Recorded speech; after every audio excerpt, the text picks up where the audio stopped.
buenas noches, gracias por su sintonía. Llegamos al viernes, un viernes de análisis, de mucha información y de temas también controversiales a nivel nacional e internacional. Hoy nos acompaña el licenciado Julio Rivera Clavería, a quien le damos la bienvenida. Buenas noches. Gracias, Sandy. Buenas noches a los amigos en casa.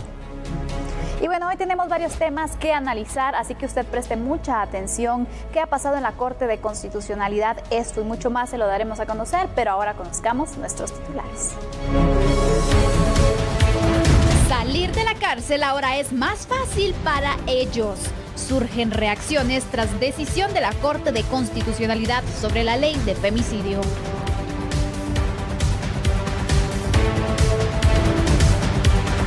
¿Herramienta para el bien o para el mal? Consideraremos los argumentos a favor y en contra de un estado de calamidad.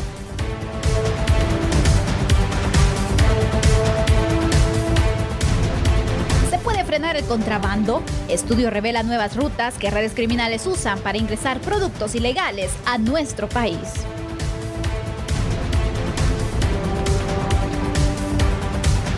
Aprovechan para descansar.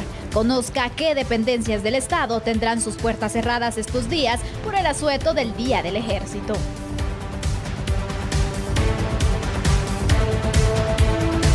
Advertencias del país del norte. Exploramos el mensaje que dejó el vicepresidente estadounidense Mike Pence durante su visita a Latinoamérica. Mexicanos deciden su futuro. Se acercan las elecciones presidenciales y las encuestas inclinan la balanza a favor del izquierdista López Obrador.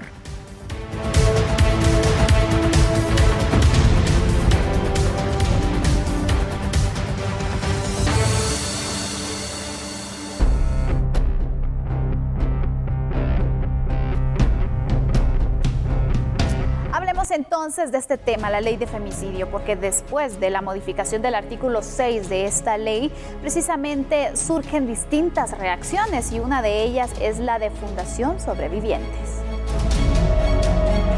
La Fundación Sobrevivientes reaccionó tras la resolución de la Corte de Constitucionalidad que modificó el artículo 6 de la ley contra el femicidio y otras formas de violencia contra la mujer. Este cambio permite que los condenados por crímenes contra este género puedan acceder a la reducción de penas. Los argumentos no podrían ser otros más que la violación a las normas de carácter internacional. Por eso era que partía en mi intervención de analizando los artículos que la Convención Belém do Pará contiene que pudieron haber sido violados por esta resolución. Definitivamente la violación a derechos humanos de las mujeres que están regulados en convenciones internacionales. ¿Cuántas personas podrían verse beneficiadas por esta resolución que suprimió del artículo 6 de la ley de femicidio un fragmento y que ahora permite beneficios penitenciarios?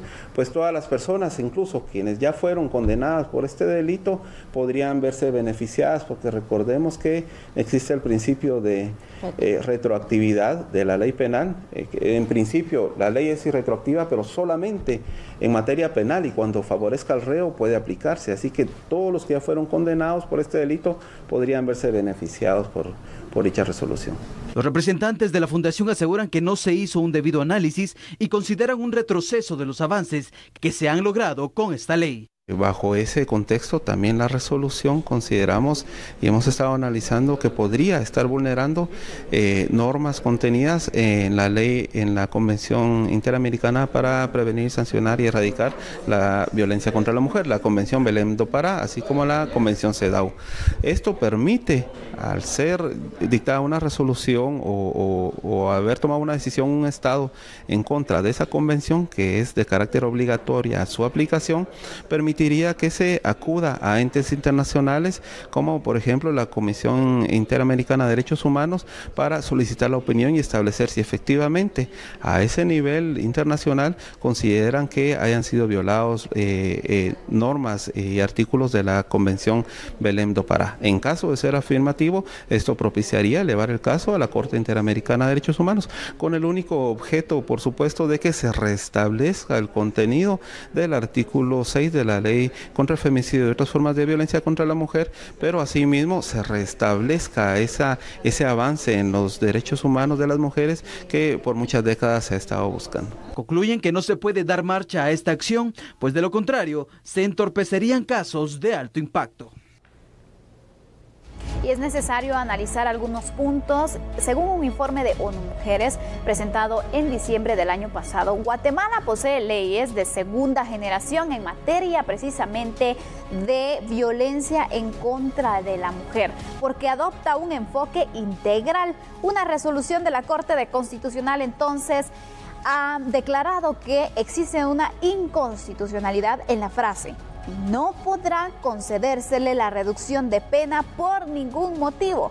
El tribunal estimó que vulnera el contenido del artículo 19 constitucional, referente a la readaptación social y a la reeducación. Y por eso la presidenta también de la Corte, Dina Ochoa, ella votó, pero razonó este voto. Aseguró que la frase encuentra sustento en las relaciones desiguales, pero de poder entre los hombres y las mujeres. En su opinión, buscaba garantizar la vida y tranquilidad de las mujeres guatemaltecas, pero también puntualizó que el fallo hace más evidente los estereotipos existentes y deja de un lado la protección a las víctimas colaterales del delito de femicidio. Vamos a analizar este tema entonces, porque hay diferentes enfoques, diferentes puntos que debemos precisamente evaluar para ver entonces qué pasó aquí, por qué es que no se dieron cuenta al momento de crear la ley de femicidio y violencia en contra de la mujer acerca de estas inconstitucionalidades. Licenciado, para eso pues hoy lo tenemos a usted como experto. ¿Cómo ve esta inconstitucionalidad? Mire, yo creo que efectivamente van a haber múltiples planteamientos, unos a favor y otros en contra de la modificación del artículo 6 de la ley de femicidio. Sí. Creo que de acuerdo con la Constitución política es un derecho el de la rehabilitación y la de reinserción social. La misma Constitución lo plantea. Por lo tanto, la resolución de la Corte tiene sentido desde el punto de vista general. Ahora bien, ¿qué es lo que están planteando? Que existe una violación a los derechos humanos porque la propia Corte Interamericana de los Derechos Humanos en sus resoluciones ha planteado que efectivamente a este tipo de delitos no se les debe otorgar la reducción de la pena. Pero desde luego, al estar considerada en la Constitución política del país, entra en choque con la propia Constitución esta ley y por lo tanto la resolución que emitió la Corte de Constitucionalidad tiene validez. ¿Qué fue lo que pasó? Yo, desde mi personal punto de vista, creo que los momentos en que se comienzan a estructurar las leyes, en muchos casos se hacen de manera precipitada, sin entrar a considerar inconstitucionalidades que puedan darse en el futuro y que al final afectan la propia ley. Por lo tanto, si la resolución de la Corte de Constitucionalidad es esta, pues lo que tenemos que hacer es acatarla y entender que efectivamente también tienen derecho a la reducción de la pena por trabajo, por educación, aquellos que han cometido delitos de femicidio. Aquí se tocan dos artículos de la Constitución, licenciado. Uno de ellos es el que habla de la igualdad de condiciones, y otro acerca entonces de la readaptación precisamente de un privado de libertad. Pero también hay diferentes sectores que han dicho, bueno, si hablamos de igualdad en los casos de violencia, en los casos donde mujeres son asesinadas de una forma violenta y con misoginia, incluso en muchos casos no existe tal igualdad. Entonces ellos alegan también este punto. ¿Cómo podemos interpretar? Porque también sabemos que la ley a veces es un poco de interpretación. La ley lo que plantea es la igualdad en términos generales para hombres y para mujeres. Y para ambos tiene que aplicar. Por lo tanto, la ley es de observancia general y es igual su aplicación para hombres y mujeres, con las limitaciones y con las limitaciones que la propia ley establece. Aunque se demuestre que no hay igualdad, digamos, en el respeto de los derechos con las mujeres. Una cosa es la ley y otra cosa es la vida cotidiana diaria. Son cosas, son cosas distintas. La ley lo que está planteando es que ante la ley todos somos iguales.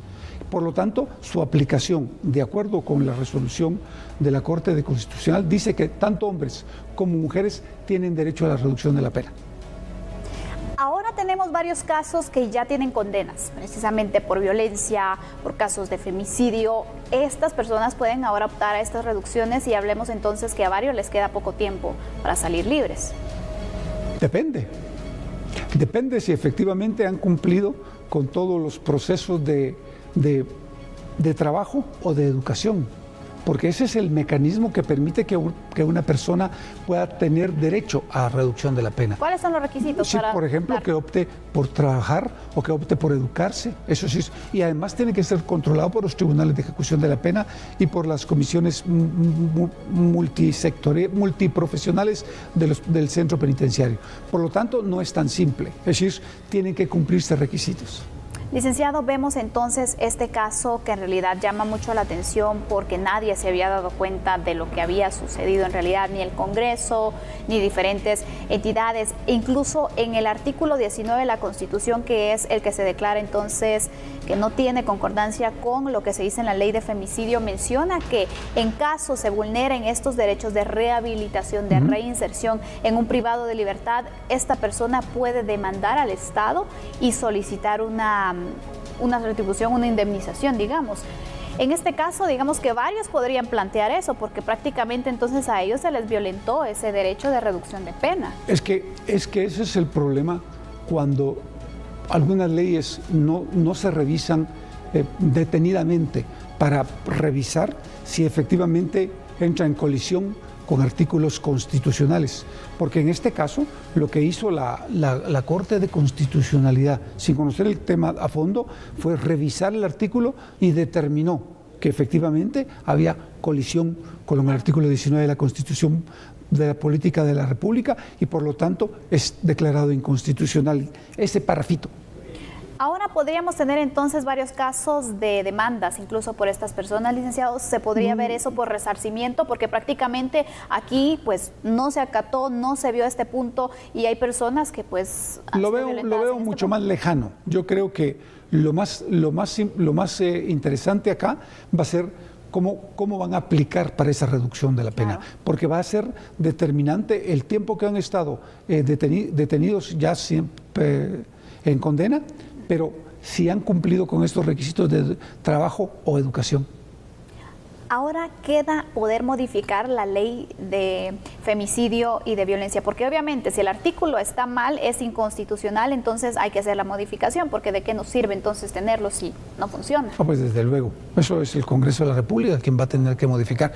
Yo creo que hay que entrar a una revisión, es decir, cualquier ajuste que se pueda hacer a cualquier ley que beneficie a la población, en este caso a las mujeres, creo que es importante tomarlo en cuenta para la legislatura del próximo semestre y que efectivamente revisen qué es lo que hay que hacer, porque las leyes son dinámicas, van cambiando, claro, al igual que las propias sociedades van cambiando. Por lo tanto, yo creo que en ese sentido es bien importante una revisión. De hecho, ya hay grupos, no necesariamente solamente de organizaciones de la sociedad civil, sino otros grupos que también forman parte de la sociedad civil, pero que están en desacuerdo con algunos artículos de esta ley y con la forma como se ha aplicado.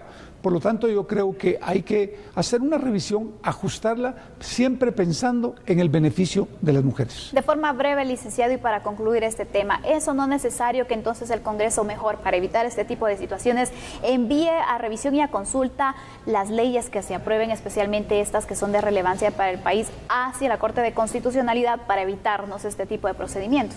Pues yo creo que no. Yo creo que el Congreso tiene asesores muy capaces, tiene profesionales muy capaces que pueden determinar efectivamente si hay o no hay inconstitucionalidades. De hecho, yo lo he visto en algunos casos, pero en los que ellos tengan algunas dudas, pues lo que deberían de hacer es remitirla a la Corte de Constitucionalidad para revisarlas. De hecho, todas las leyes que son de carácter constitucional sí tienen la obligación de enviarlas para su revisión. Gracias, licenciado. Bueno, vamos a tocar este tema en otros días porque le vamos a dar seguimiento también para ver qué es lo que sucede en el Congreso de la República, la modificación que se pueda realizar, y todo esto usted lo va a tener aquí en A la Medida. Continuamos con otras noticias.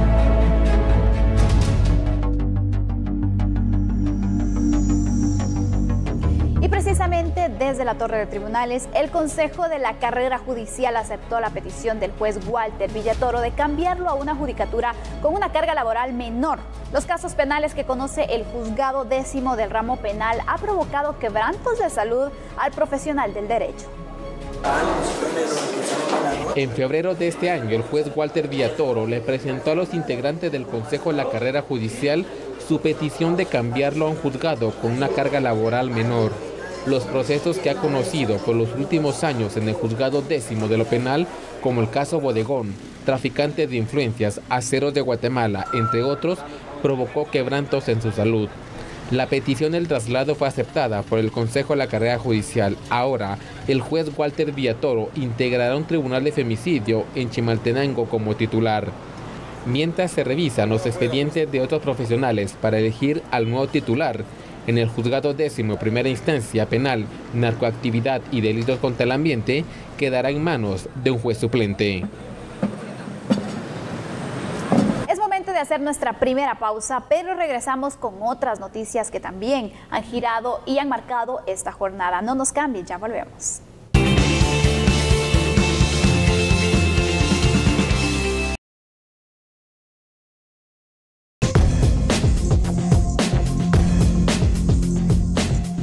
Gracias por continuar con nosotros. Hablemos acerca de este estado de excepción. Las asignaciones presupuestarias para atender la emergencia por el volcán de fuego suman 298 millones de quetzales. La cartera con mayor traslado de fondos es la de comunicaciones. 9 instituciones concentran las transferencias presupuestarias. Sin embargo, se está a la expectativa si se solicita una ampliación del estado de calamidad.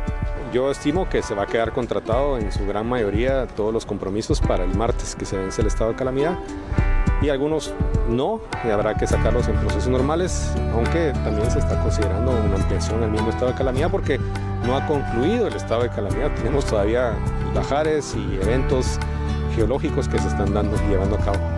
Por aparte, autoridades de finanzas establecen que las entidades encargadas deben fiscalizar a aquellas que hagan dudosas compras bajo la figura del estado de calamidad, aprovechando los avisos que haga el sistema Guatecompras. Quienes por accidente estaban utilizándolo lo han ido corrigiendo. El resto presentan su fundamentación detrás de un plan de emergencia que se decidió en Conred. El sistema funciona. Lo que pasa es que son compras que se hacen muy rápido, eso es una realidad, pero para eso está hecho el sistema, para reaccionar rápidamente.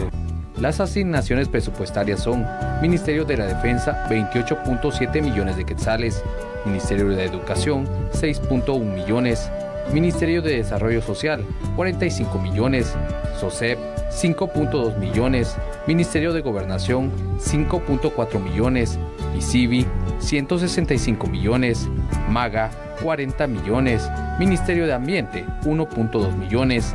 Se contempla que el fin de semana el Gabinete de Ministros evaluará los avances del proceso de reconstrucción y la posible prórroga por el estado de calamidad.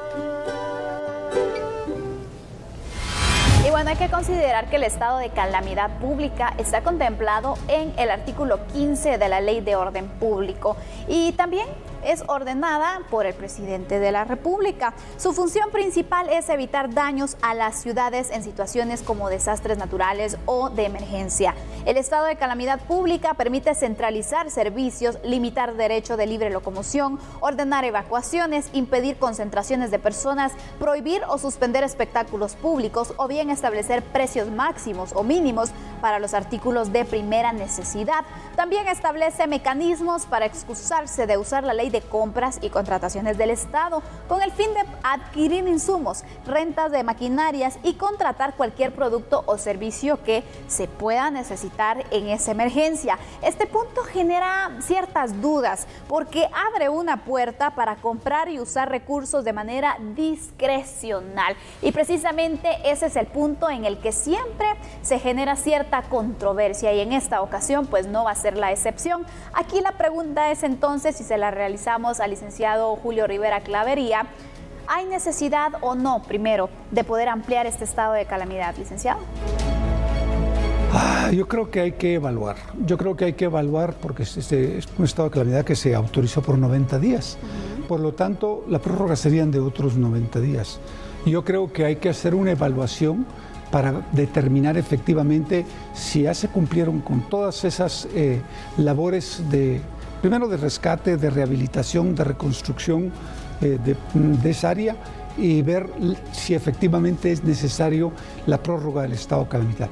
Porque efectivamente uno de los graves problemas que se enfrentan es que esos gastos son gastos discrecionales, claro. Se puede comprar sin pasar por la ley de compras y contrataciones y esto lo que permite es que efectivamente puedan haber malos manejos. No estoy diciendo que hay malos manejos, puedan existir malos manejos y por lo tanto tienen que ser sumamente controlados, no solo por el Ejecutivo directamente, sino también por la propia sociedad civil.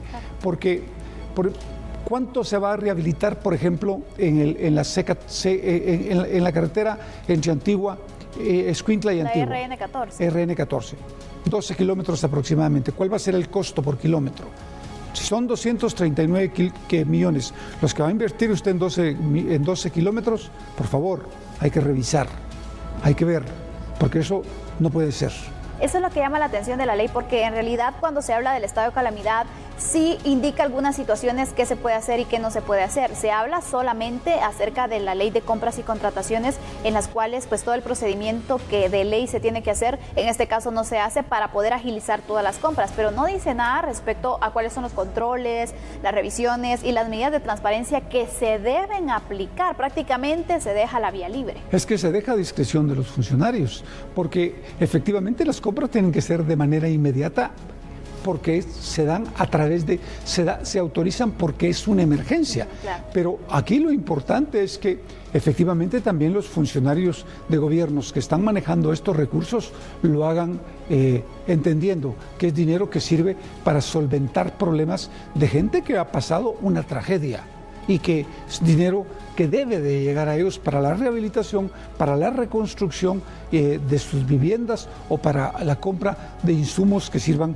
para que efectivamente puedan sobrevivir sobre su alimentación en un tiempo de 90 días, mientras que se va a ver qué se hace en los meses venideros con ellos. Si se pudiera realizar una modificación a esta ley, a este artículo específicamente que habla del estado de calamidad, ¿qué cree usted que le hace que efectivamente sea pues más transparente y un poco más fuerte, porque hay cierta debilidad especialmente en ese punto de las compras? Yo creo que la ley del orden público tiene que ser una ley que debe ser en su totalidad, debe ser revisada porque es una ley muy antigua y que necesita ajustarse también al tiempo actual. Y creo que en ese sentido hay que poner algún tipo de control. Si no un control tan exhaustivo, sí que hayan representantes de la Contraloría General de Cuentas o de las propias auditorías en las compras, algún mecanismo que nos demuestre que efectivamente se está actuando con transparencia en la compra de los productos y de los insumos que se necesitan para poder sacar adelante esta crisis. ¿Crea que si en este momento la Contraloría quisiera realizar esa auditoría, se podría transparentar o hay debilidad?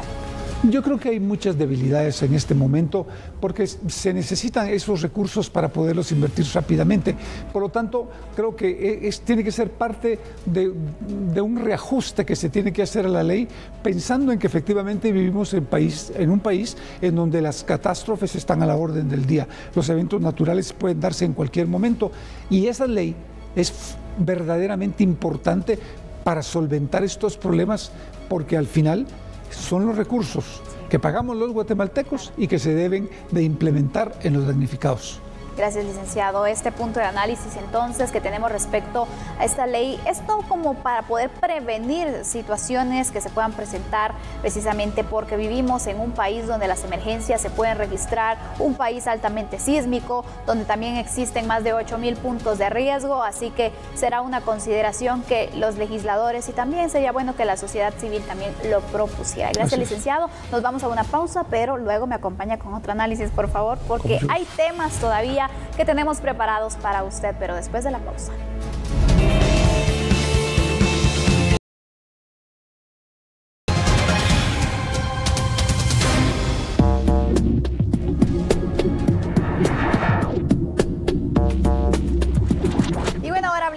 economía. Y cuando hablamos de economía es necesario tratar el tema del contrabando, porque estos grupos continúan impulsando nuevas rutas para el ingreso de productos sin el pago de impuestos al territorio nacional. Pero aquí le mostramos detalles respecto a estas denuncias que gremiales han realizado.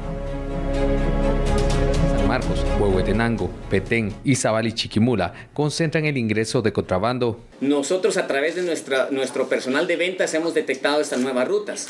Entonces pedimos a las autoridades acciones concretas para combatir esta flagrancia de delito que se da sobre el territorio nacional. Las tiendas de contrabando están a la vista, el transporte de contrabando a través de buses, camiones y pick-ups está a la vista de las autoridades del Ministerio de Gobernación, del Ministerio de la Defensa, y nosotros lo que pedimos es que la celeridad en cuanto hayan acciones concretas, por cuanto este es un delito que está tipificado por la ley. En estimaciones de la Superintendencia de Administración Tributaria, la defraudación fiscal y el contrabando suman 16.000 millones de quetzales anuales en un déficit que es para el fisco o para el Estado. Lo previsible es que cada vez que haya un pequeño esfuerzo por accionar contra las mafias delincuenciales de contrabandistas, existen mecanismos alternos que se van desarrollando para mantener este comercio ilícito. Es una evasión de impuestos que las empresas nacionales todas pagamos. Entonces, al final en los mercados se puede ver las diferencias de precio. Las nuevas rutas del contrabando, según esta Cámara, son la frontera Tecún-Humán-San Marcos sobre la CA2 Occidente, con conexiones por Champerico, Retaluleu, con destino a bodegas de Mazatenango, Villanueva, Misco y la capital. Asimismo, en la CA2 Occidente, con conexiones a San Juan Ostuncalco, Quetzaltenango y Totonicapán. Y desde la Mesía Huehuetenango, ruta nacional CA1, con destino a los mercados de la ciudad altense. Empresarios instan a reforzar los controles fronterizos en las rutas que se han identificado, pues dicho fenómeno impacta al fisco por más de 16.000 millones de quetzales. Además, por cada 10 productos, 7 son nacionales y 3 de contrabando. Y bueno, tomemos en cuenta la siguiente información. El país se habría convertido en un punto de distribución para el contrabando en Centroamérica.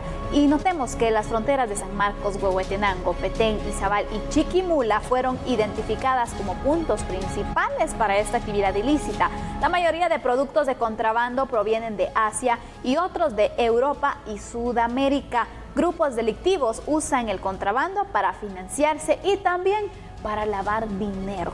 El Estado deja de percibir al menos 16.000 millones de quetzales al año. Imagínense qué se podría hacer con todo ese dinero.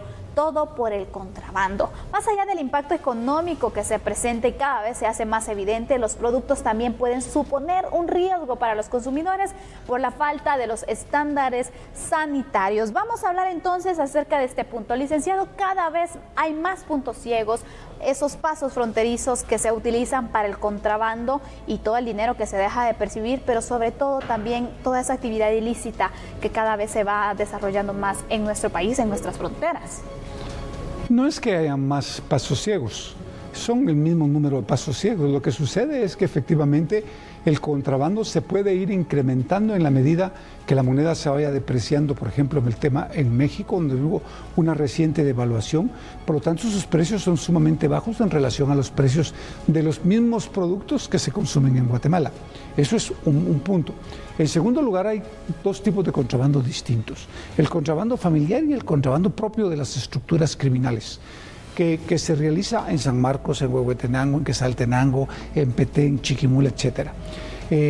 Y efectivamente, muchas de las rutas que se utilizan son vía Panamá, Belice, para entrar el producto a Guatemala. Y de aquí también se trasiega para México y se trasiega para Salvador y Honduras. Por lo tanto, son negocios multimillonarios que producen grandes pérdidas al fisco, pero que controlarlo es producto de, en primer lugar, de blindar la frontera. Yo no estoy diciendo que blindar quiera decir levantar un muro, no.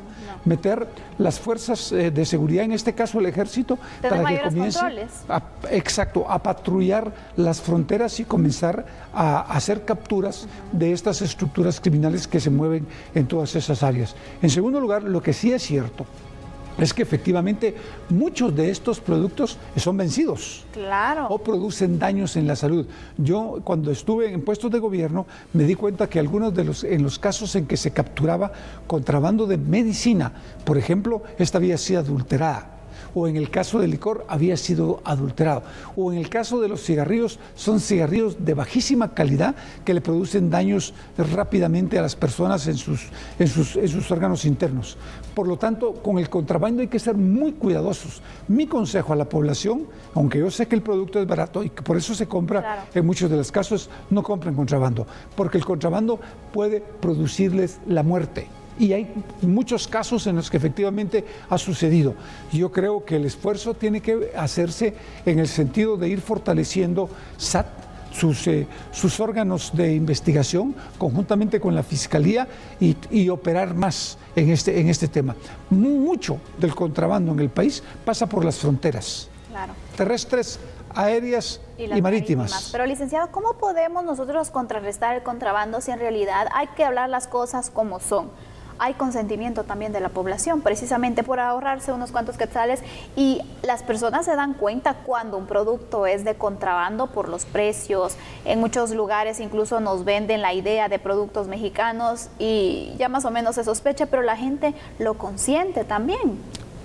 Por eso, yo creo que la recomendación tiene que ser, en primer lugar, que hay que entender que en la medida que se compra el contrabando, se están quebrando empresas guatemaltecas y muchos guatemaltecos ya no van a tener trabajo porque producen lo mismo. Por lo tanto, yo creo que en ese sentido tenemos que ir tomando conciencia de la importancia de consumir el producto guatemalteco. Los empresarios tienen que hacer un esfuerzo también por bajar los precios en algunos casos para que efectivamente no se dé este tipo de contrabando. En segundo lugar, vuelvo a repetirle la advertencia que siempre he hecho. Puede morir algún miembro de su familia porque los productos o son vencidos o son adulterados. La compra de medicinas es grave, la compra de licores es terrible y la compra de tabacos es igual, al igual que los productos que vienen envasados o que vienen enlatadas. Es correcto, al no sufrir, al no tener todos esos procesos de enfriamiento que son necesarios para mantener los productos y que los traen metidos, escondidos en cajas, etcétera, esos productos se deterioran internamente y le pueden causar graves daños a su salud. Mi recomendación: no compre contrabando. Pero en el tema económico, licenciado, también aquí hay una competencia desleal, porque como el empresario que está pagando los impuestos, está tratando de hacer todo en el marco de la ley, puede competir con los precios que ofrecen estos puestos. Por eso es que ese trabajo es obligación de SAT. La Intendencia de Aduanas y de Fiscalización tienen que estar evaluando los comercios de este país y revisando que efectivamente los productos que están vendiendo no sean de contrabando. Eso es una obligación de SAT. SAT está obligada a hacerlo. Y ese es el gran problema. No lo han hecho ni ayer, ni anteayer, ni nunca. Por lo tanto, las oficinas que están encargados de esa parte del trabajo tienen que cumplir con eso y coordinar su esfuerzo con Fiscalía General y la Policía Nacional Civil. Y ya trasladándonos al lado de la investigación en la SAT, en el Ministerio de Gobernación y en el Ministerio Público, que debería ser un trabajo en conjunto realmente para poder desarticular esas estructuras, pero también es un poco complicado, licenciado, porque si nos vamos a operativos en las fronteras, por ejemplo, los cabecillas de las estructuras no son los que están allí, prácticamente son los últimos en la cadena, si lo queremos ver así. Primero hay que hacer un gran esfuerzo por ir controlando este tipo de contrabando, que el contrabando familiar puede irse solucionando si logramos hacerle entender a la gente que es mejor que pasen legalmente sus productos pagando impuestos más bajos, pero que al final el ingreso va a entrar al gobierno. Eso es fundamental. Van a pagar su impuesto y el producto va a ser controlado de que sean productos que efectivamente no dañen a las personas. En segundo lugar, las estructuras criminales tienen que ser combatidas con fuerza por SAT, Ministerio Público y la Policía Nacional Civil. Eso es parte del trabajo que tenemos que hacer para rescatar esos 16.000 millones de quetzales que se pierden en el contrabando en el país. Gracias, licenciado, por este análisis, por este punto que en realidad ha alertado a los diferentes sectores económicos, porque todo el dinero que se deja de percibir solo en el tema de impuestos, pero sobre todo imagínense las pérdidas que generan en el comercio para las personas que definitivamente realizan todo en marco de la ley. Así que esperaremos a ver cuál es la solución y ojalá que se pueda dar este trabajo en conjunto. Agradecemos hoy al licenciado Julio Rivera Clavería por habernos acompañado y bueno, es momento de conocer otras noticias. Y en otro tema, la cartera del Tesoro gastará más de 3.300 millones de quetzales para el pago del bono 14. Estos recursos cubren el pago para trabajadores del gobierno central. El aguinaldo son 1.300 millones de quetzales aproximadamente entre todas las entidades públicas. Entendería que el bono 14 es igual porque tenemos la misma base elegible y entonces ese es el impacto ronda en el orden de los 1.300 millones de quetzales que se inyectan en la economía en un solo pago. Por aparte, en las próximas semanas arrancará un censo de empleados públicos que tiene como objetivo determinar el número de empleados de cada una de las dependencias. Y el censo de empleados públicos está por comenzar, ya tienen contratista, fondeo, todo está listo. Y eso está más que todo, yo digo, para ubicar a las descentralizadas y autónomas, porque el gobierno central tiene más del 90% de la gente en el sistema, 95%, en el sistema de Guatenóminas, que es crédito en cuenta, identificar a la persona completamente y sin posibilidad de que se replique, se duplique. Más de 270 millones de quetzales están destinados a las clases pasivas o pensionados del Estado. Y con esta noticia es momento de irnos a una pausa y también despedimos al licenciado Julio Rivera Clavería. Gracias por acompañarnos. Gracias a ustedes. Gracias. Ya volvemos.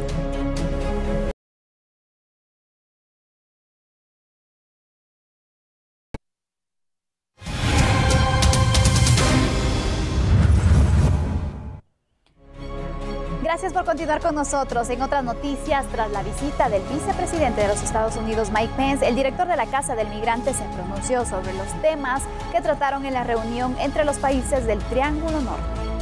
El tema central fue la migración ilegal, donde el vicemandatario de Norteamérica solicitó a los presidentes del Triángulo Norte centroamericano que detengan el éxodo masivo de migrantes a los Estados Unidos. Para Mauro Berceletti, director de la Casa del Migrante, Estados Unidos debería invertir en desarrollo para estos países, atacando así la migración ilegal. Lo que necesita son proyectos de desarrollo y por eso que yo siempre he dicho y sigo diciendo y sigo insistiendo que a los millardos de dólares que Estados Unidos pone en la frontera a México y Estados Unidos para controlar aquella frontera, se lo pusiera en desarrollo en la región norte de Centroamérica y unos pocos años ya estaríamos evitando la migración forzada y también la situación de violencia, las extorsiones que vive esta región. Entonces, concientizar las personas no es suficiente, hay que darles pan y trabajo, porque las personas viven de su trabajo y viven con dignidad a través de una alimentación digna y justa. Según Mario Berceletti, Estados Unidos también debe impulsar el libre acceso de los niños a la educación y políticas de reunificación familiar,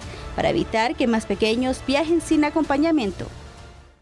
Y luego de esta visita del vicepresidente de los Estados Unidos, Mike Pence, analistas también se han pronunciado y ellos consideran que el apoyo que podría brindar Estados Unidos para el combate de las redes de trata es importante. Es un mensaje muy duro, es un mensaje realmente de endurecimiento de la política migratoria de Estados Unidos y es una advertencia tácita y contundente. No vamos a permitir que a Estados Unidos ingresen ilegales. Este es el mensaje realmente del señor Pence en su visita a Guatemala. Yo creo que la estrategia regional es efectivamente comenzar a articular una propuesta desde los países del Triángulo Norte que efectivamente puedan desarrollar un nuevo modelo, como les explicaba anteriormente, un nuevo modelo económico, porque si no hay un cambio realmente en la matriz económica del país, un cambio estructural, el problema, y no se aborda con seriedad realmente el problema del desempleo. Por aparte, el experto coincide en los esfuerzos realizados por Guatemala para el combate del narcotráfico. Guatemala es un aliado muy importante de Estados Unidos en la lucha contra el narcotráfico, es decir, evitar que la droga pueda ingresar a territorio norteamericano. Creo que Estados Unidos en este asunto ha evidentemente dotado de recursos, de tecnología para que se pare realmente el narcotráfico. Y yo creo que el trabajo que ha realizado, en este caso las autoridades guatemaltecas, han sido efectivas.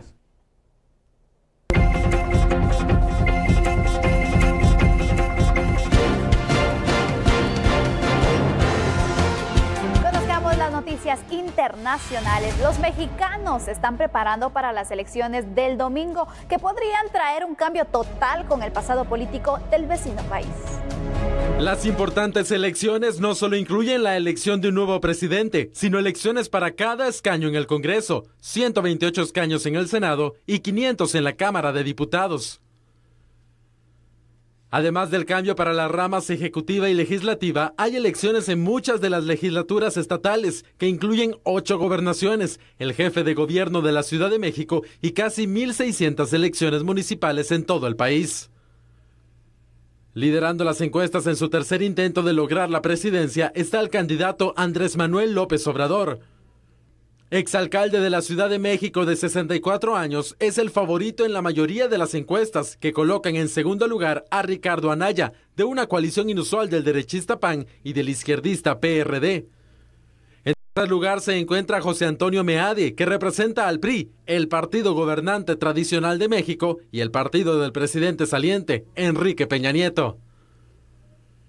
López Obrador se autoproclama campeón de los mexicanos pobres y rurales, promete derrotar a la mafia del poder, a quienes responsabiliza de la corrupción desenfrenada. La ventaja de López Obrador es clara. No es normal que el día de las elecciones el candidato puntero pierda 20 puntos. No obstante, la victoria de Obrador no está sellada. Hasta el último día puede llegar una sorpresa. Iván, el vicepresidente de Estados Unidos, Mike Pence, finalizó en Guatemala una gira por varios países de Latinoamérica. Hablemos de 3 específicamente. Aquí le contamos un poco acerca de lo que se desarrolló en esta gira. El tema principal en su recorrido por Brasil, Ecuador y Guatemala fue la migración. El mensaje de Pence fue consistente desde su reunión con el presidente brasileño Michel Temer. Una advertencia a los centroamericanos: no intenten ingresar ilegalmente a Estados Unidos. La visita de Pence se dio en medio de la crisis ocurrida en la frontera entre México y Estados Unidos, causada por la separación familiar gracias a la política de tolerancia cero de Trump. Sin embargo, el mensaje de Pence no se limitó a la migración. Durante su visita a Brasil, se reunió con refugiados venezolanos y llamó al aislamiento internacional de Nicolás Maduro, palabras que no fueron bien recibidas por el presidente venezolano.